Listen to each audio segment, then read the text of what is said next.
program Ngobras Limas kali ini. Dan ya, kita sudah masuk ke episode ke-6 dalam seri Ngobras Limas. Bukan PMS ya, kita bawa podcast biasa kali ini. Dan kebetulan kita kedatangan tamu terbaru. Dan kalau misalnya kemarin tuh Kak Citra, sekarang tuh Kak Rahma. Halo Kak Rahma. Halo. Nih Kak Rahma sebagai jabatan apa? Aku sebagai sekretaris OSIS yang pertama. Sekretaris OSIS yang pertama. Oke. Dan spesialis tema kita yaitu adalah rasa takut. Kita remaja sering merasakan rasa takut kan? Iya. Kita sering merasakan rasa takut. Tapi ngomong-ngomong soal rasa takut, ini sebagai pembuka ya. Kira-kira ketakutan terbesar kamu tuh? Aku sih paling takut soal kepergian orang-orang sekitar aku sih. Tipe Kamengo. Iya. Kenapa bisa? Alasannya? Karena sebenarnya ya kita nggak bisa nolak fakta tentang people Kamengo dong ya. Iya. Tapi kayak kenapa gitu suka pergi di waktu yang nggak tepat, ya kan? Kayak lagi nyaman-nyaman tadi pergi. Iya benar. Ya, itu kan contoh itu. Nah, tapi ada istilah people come and go. Enggak. Iya, contoh bapak pergi bekerja pukul 7, terus itu pulang pukul 10, berarti kalau pergi kan go. Nah dia pulang pukul 10, berarti back. People come and go and back. Kalau nggak pulang, People come and go and tinggal lagi gitu ya. ya. Tapi kadang people come and go and back, tapi kadang juga people come and go. Tapi kebanyakan people come Iya. and go ya. Banyak sih. Jarang sih yang sampai comeback. Karena emang nasi udah jadi bubur gitu loh. Masa ya nasi udah jadi bubur jadi nasi lagi, Iya. kocak. Bisa kalau disuruh Jarang. beda. Oke. Nah, ngomong-ngomong soal rasa takut, faktor yang biasanya para remaja punya rasa takut yang berlebihan terhadap sesuatu, entah itu fobia atau mungkin trauma atau mungkin ya rasa parno yang membuat tuh kita menjadi semakin takut akan suatu hal. Nah, faktor utama yang menurutku ya marak banget remaja sekarang yang terlalu gampang jiperan sama sesuatu. Iya. Yang paling bisa diambil contohnya itu adalah kepercayaan diri. Bener. Itu paling benar-benar masalah yang benar-benar kita alami Iya. dalam kehidupan sehari-hari. Itu kepercayaan diri. Ini mungkin buat para penonton nih ya, mungkin ada beberapa kalian yang mungkin masih merasa malu, habis itu mungkin kalian juga masih ada kurang percaya diri kalau misalkan tampil presentasi di kelas, atau mungkin kalian suruh ngomong di depan orang banyak masih kadang suka malu. Itu kan termasuk rasa takut juga. Iya. Satu rasa jiper, rasa parno yang berubah jadi rasa takut.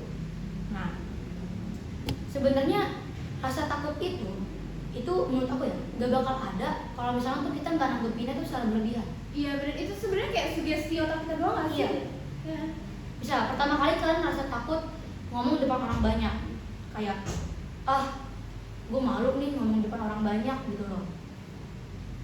Presentasi takut terbata-bata, takut diketawain sama teman-teman gitu loh. Nah, karena kita nurutin sugesti otak kita nurutin keparnoan kita, lama-kelamaan ketakutan itu akan semakin besar dan tumbuhlah menjadi rasa takut. Rasa ketidakpercayaan diri itu berubah menjadi rasa takut yang terlalu berlebihan istilahnya. Kayak ngomong dikit takut, ngomong dikit malu. Terus kalau aku gini sama kan? Dan menjadi suatu lingkaran setan kalau misalkan tuh kalian gak mau mencoba. Nah itu paling relate deh kayak. Iya emang. Kalau misalkan kan kalian merasa malu nih ngomong di depan orang banyak, kalian turutin tuh keparnoan itu. Habis itu kalian gak mau mencoba sekali aja untuk ngomong. Nah itu kalian pasti Gak ada habisnya dia. Gak ada kan habis-habisan. Dan sedangkan kepercayaan diri ngomong di depan orang banyak itu penting banget. Bagi kelas remaja-remaja kayak kita kan. Iya. Maksudnya di masa yang akan datang pun pasti bakal Iya. dibutuhin banget gitu. Itu contoh yang lain gitu. Coba Karama ada pengalaman nggak soal rasa takut tentang apapun gitu? Tapi emang aku setuju sih sama pendapat Zafina yang barusan tentang kepercayaan diri. Awalnya sih emang aku juga presentasi depan kelasnya udah kayak gelagapan, aduh gimana ya, presentasi itu udah menjadi sebuah hal yang benar-benar menakutkan banget. Karena apa? Karena takut diketawain atau gurunya galak? Takut diketawain dia, terus habis itu kayak aku ngeblank. Aku suka banget ngeblank tiba-tiba gitu kan. ntar kalau ngomong kayak gini, ntar kalau salah aku pasti bakal diomelin. Nah itu yang selalu tertanam di dalam diri aku. Jadi kayak iya, udah pasti aku nanti dimarahin ini kalau ngomong kayak gini.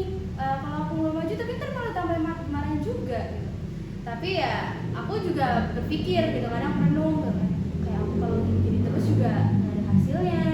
Aku nggak akan mencoba hal yang baru juga. Terus kayak kapan aku berprogres kalau aku kayak gini terus gitu. Terus akhirnya ya udah deh, di situ aku coba mulai ngomong sama diri aku sendiri, ya kayak self talk. Jadi aku ngomong depan kaca, aku coba ningkatin percaya diri aku bahwa semua itu bakalan gak apa-apa gitu. Kalau salah juga ya udah, namanya manusia gitu kan, pasti ada salahnya. Tempatnya hilang. Iya, nggak mungkin selalu benar juga gitu kan.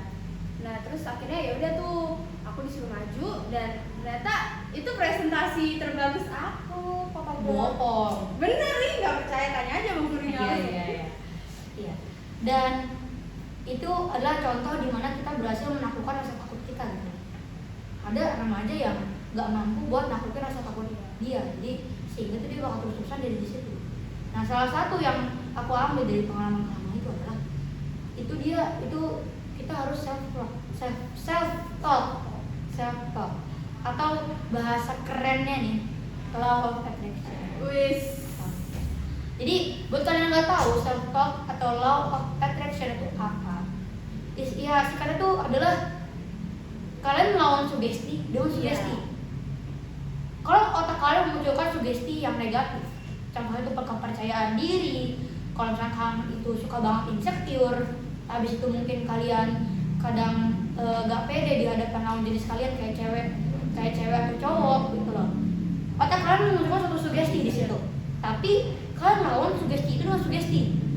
Tapi sugesti itu adalah sugesti yang positif. Balasnya pakai sugesti Positif. Nah, itu yang disebut sugesti positif. Itulah yang disebut dengan self talk atau law of attraction di situ. Kalau misalnya kalian bisa terus-terusan kayak kayak gue bisa nih ngomong di depan, bisa. Pokoknya tuh nggak akan ada yang ngetawain gue tuh nggak bakal marah sama gue. Kalau misalkan bisa kayak gitu dan kalian bisa naklukin sugesti negatif itu, kalian tuh bakal bisa naklukin rasa takut kalian sebesar apapun itu. Benar. Karena kita anak remaja notabene tuh masih bimbang. Iya, masih Mental kita tuh masih ombang-ambing gitu loh. Kayak jalan ke kanan salah, jalan ke kiri apalagi gitu loh. Iya. Jadi di tengah-tengah ya. Iya makanya. Dan cara supaya kita bisa naklukin kebimbangan kita tuh dengan law of attraction.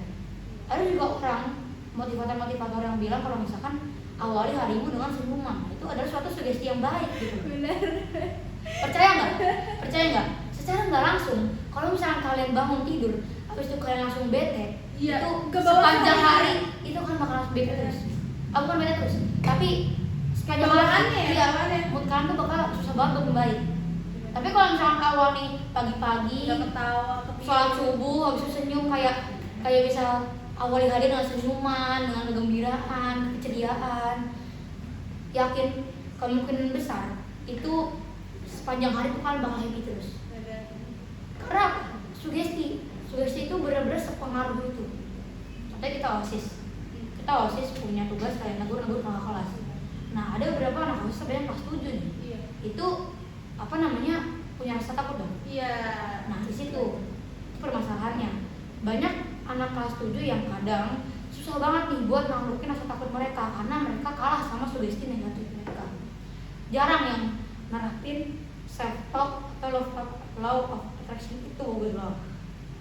Makanya mereka bakal terus-terusan nganggep aku takut kak, aku nggak bisa nih negor kakak ini karena dia tuh galak banget. Pasti bandel. Iya, nggak mau mencoba gitu loh. Jadi mereka udah takut duluan, jiper duluan gitu loh. Padahal kalau dicoba juga nggak diapa-apain, dia nggak seberani itu. Iya, nggak masih di lingkungan sekolah. Iya.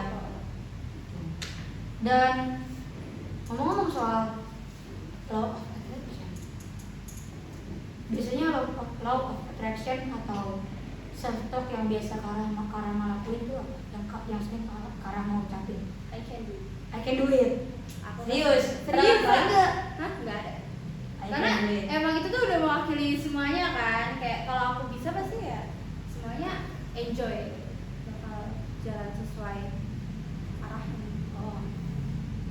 kalau apa ya, never surrender. Ya jangan menyerah, karena kalau misalnya kita udah never surrender dari awal, mau susah apapun nih, kalian misal di sekolahin nanti kalian itu ulangan yang susah banget. Kalau misalnya kalau udah law of attraction udah never surrender dari awal, kalian bisa ngelakuin itu. Kayak lagu The Massive ya? Iya benar. Jangan menyerah. Karena kalau udah sugesti kalian tuh gak bakal nyerah, sepanjang apapun tuh kalian gak bakal nyerah. Maksudnya apapun itu rintangannya. Iya.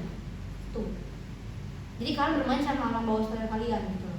Nah, bagaimana kalau misalkan cara ngatasin rasa takut yang benar-benar tuh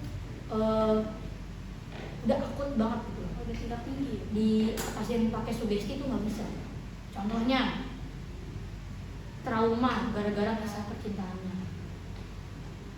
Kayak misal, ini cewek nih, sama cowok diputusin cowoknya karena cowok itu toksik banget. Terus cewek ini trauma ini, gak mau mulai lagi ini orang. Bukan gak mau mulai lagi, tapi gak mau move on. Dia tuh udah benar-benar trauma, sampai traumanya itu membuat dia tuh susah banget interaksi sama lawan jenis. Padahal itu cuma temennya doang. Ada orang kayak gitu. Ada. Nah, ini kita bawa ke istilah medis. Ada orang pas dia masih bocah dicakar sama kucing sampai benar berdarah. Mana bisa? Muncul darah, trauma dia di situ. Pakai sugesti nggak bisa bayang, takut sama kucing. Sampai megang kucingnya itu dia benar-benar kayak gitu-gitu. Terus itu kayak fobia ya? Iya, fobia aja, takut fobia gitu loh. Nah, itu. Menurut kalian gimana cara ngatasin? Kalau misalnya pakai law of attraction gak bisa, karena benar-benar seakut itu. Coba ambil contoh yang percintaan itu. Kalau contoh percintaan sih, ya gimana ya? Soalnya itu kayak udah yang ditanamkan dalam diri, jadi kayak susah gitu loh kalau orang lain mau merubah. Kayak kalau emang gak dari dianya langsung yang gue harus move on, gue harus punya kehidupan baru, gue harus tetap ngejalanin hidup gue, itu tuh ya susah. Maksudnya orang gimana juga. Jadi ini tuh emang dari diri dia balik sendiri. lagi ke diri dia sendiri. Mungkin faktor plusnya itu adalah teman-temannya. Bisa teman-teman dia, circle dia yang positif. Misal yang cewek ini kan dia diputus cowoknya gara-gara cowoknya toxic banget. Dia trauma nih, nggak mau ngobrol sama teman jenis lawan jenis yang lain. Nah, teman-temannya itu berperan sangat penting buat mendorong si cewek ini supaya nggak bisa jangan terus-terusan terpuruk gitu. Bisa, itu ada faktor plus nih. Nah, faktor lain ya dukungan dari orang tua, dari keluarga, lingkup rumah yang sehat bakal mempercepat trauma dia gitu supaya cepat hilang gitu. Sebenarnya faktor yang paling utama emang di diri dia sendiri, tapi dua itu tadi itu adalah faktor pendukung. Makanya ada orang bilang kalau misalkan kalian hidup, cari lingkungan yang benar-benar pas sama kalian. Benar-benar harus cari yang sefrekuensi gitu. Karena kalau misalnya sefrekuensi, perasaan senasib sepenanggungan nih. Kok bawa IPS? udah. Itu benar-benar bisa nolong kalian di situasi apapun gitu. Jadi kalau misalkan hidup kalian udah hancur, paling minim lingkungan kalian tuh jangan hancur juga gitu loh. Teman-teman kalian tuh jangan toksik juga gitu loh. Tapi kalau hidup di lingkungan yang gak sehat juga kayak capek juga gak sih itu kan? Iya. Tapi dengan faktor dua itu, dengan lingkungan yang tapi pertemanan yang sehat, keluarga yang mendukung, itu pasti bisa memulihkan kita secara langsung gitu. Dan solusi terakhir supaya kalian gak dapet trauma itu ya kalian menghindar. Kalian hati-hati. Karena remaja seperti kita kan kalau suka sama lawan jenis, terabas. Aku tidak akan mencintaimu dengan strategi. Aku akan mencintaimu dengan ugal-ugalan. Tapi setelah jadian putus trauma karena masalah toksik. Itu berat banget ya kayak gitu. Aku akan mencintaimu dengan ugal-ugalan. Ugal-ugalan apa, Mas? Ya. Jadi cara paling terakhir adalah menghindari sih. Itu udah paling ampuh. Karena tapi menghindari pun kalau emang kitanya suka ya kita nggak bisa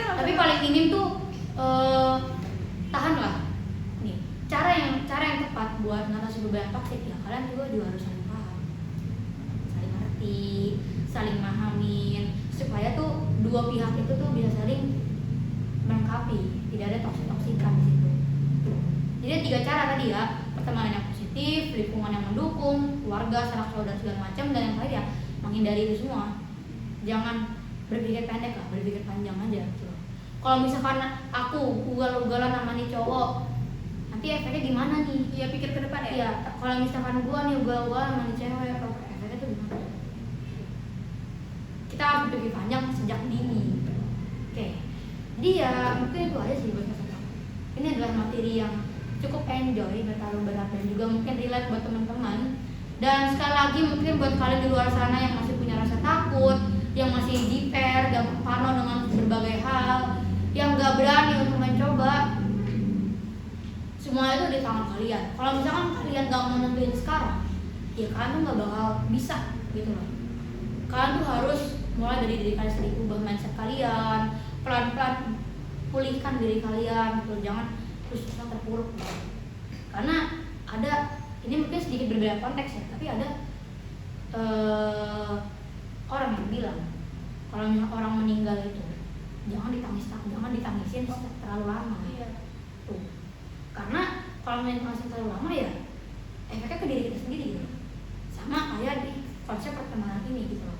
Kalau misalnya kita punya trauma, kita punya rasa takut yang berlebihan, jangan terlalu terpuruk karena kehidupan kita masih panjang. Jangan over ya. Jangan over. Masih banyak yang harus kita lakuin gitu loh. Oke?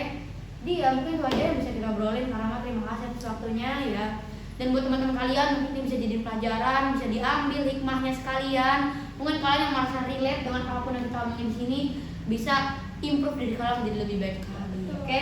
Dan besok next episode jangan lupa tunggu kelanjutan MIS episode 2. Oke? Terima kasih teman-teman sekalian. Jangan lupa tunggu episode 15 selanjutnya. Stay tune terus ya. Dadah.